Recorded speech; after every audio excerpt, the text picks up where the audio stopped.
Give it all to God. So that's going to scare some people because a lot of people don't like to give away things. They don't like to lose control. We lose or we live in a world that preaches self-fulfillment, self-expression, self-esteem. In other words, you give yourself everything and keep everything for yourself, and you give God whatever's left, if anything at all.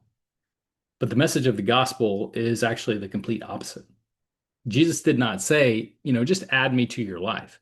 He said, deny yourself, take up your cross daily and follow me. That's a call to total surrender. That is a call to give everything to God.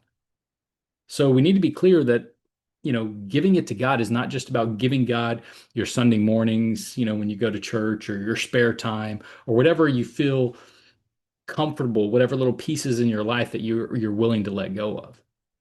It's about giving him everything, your time, your money, your relationships, your children, your ambitions, your pleasures, your pains, your future, your past, your hurts, your joys, everything.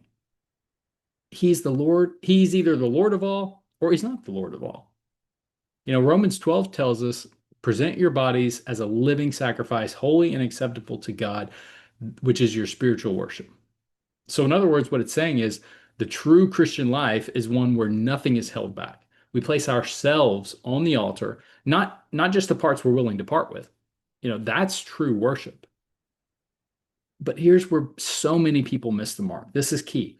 When you surrender that, it's not a loss.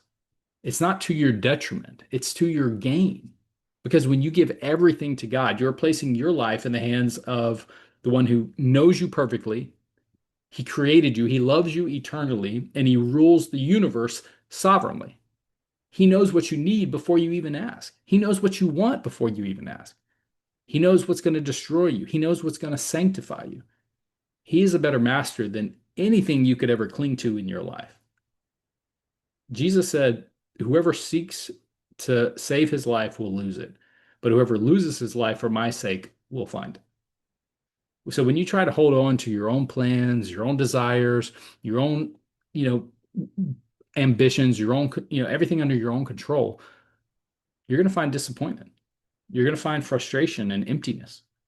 But when you let go, when you trust in Jesus fully, when you say, Lord, not my will, but yours be done, then you're going to find peace. Then you're going to find joy, purpose, and the assurance that nothing in your life is wasted. You weren't made to be center of your own life. You were made to live for the glory of God.